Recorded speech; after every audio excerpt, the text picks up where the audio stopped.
Now, who is the biggest victim of Shaitaan? In the Quran, a lot of bad people are mentioned. But after Shaitaan, who would you put at number 2? Firaon. You would put Firaon at number 2. And I want you to note something about Firaon. And actually, before you know something about Firaon, I want you to note something about this surah. Remind yourself once again, what 3 names of Allah did we find? Rabb Nas, Malik and Nas, Ilah and Nas. I'll tell you 3 things Allah says about Firaon. 1. فَقَالَ أَنَا رَبُّكُمُ الْأَعْلَى. What did he say about himself? I am Rabb. The biggest waswasa of Shaitan, what you're supposed to attribute to Allah, he attributed to himself. Rabb. Listen to another ayah from Firaon. أَلَيْسَ لِي مُلْكُ مِصْرَ, pertaining to Firaon rather. أَلَيْسَ لِي مُلْكُ مِصْرَ وَهَذِهِ الْأَنْهَارُ تَجْرِي مِنْ تَحْتِي. Don't I own the kingdom of Misr? Don't these rivers flow beneath, and only I am the king of Misr? What's he referring to himself as? Malik.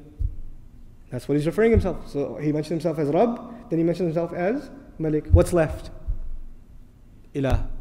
Let's see if he committed this crime too. He turns to his chiefs and he says, وَقَالَ فِرْعَوْنَ يَا أَيُّهَا الْمَلَأْ مَا عَلِمْتُ لَكُم مِّنْ إِلَٰهٍ غَيْرِي.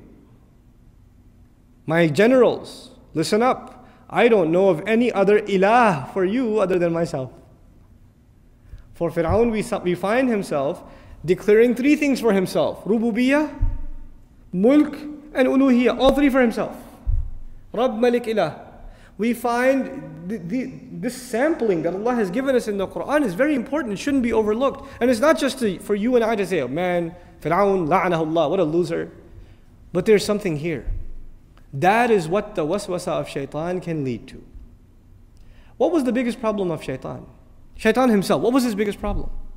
Arrogance. Arrogance. What is the biggest thing he could instill inside a human being? Arrogance. And what is the worst manifestation of arrogance? Firaun. But you don't have to reach Firaun to be worried that you're headed down the same road that leads to Firaun. Today we are not living in a time where people declare themselves gods over others. But we are living in times where people declare themselves gods over themselves. They declare themselves their own master. I am my own man. I am my own master. They declare themselves their own king. King of the house. King of my territory. King of my domain. They declare themselves their own ilah. Their own hawa, their own desires become their ilah. أَرَأَيْتَ مَنِ اتَّخَذَ إِلَهَهُ هَوَاهُ. Did you see the one who takes his desires and turns them into his ilah? Even.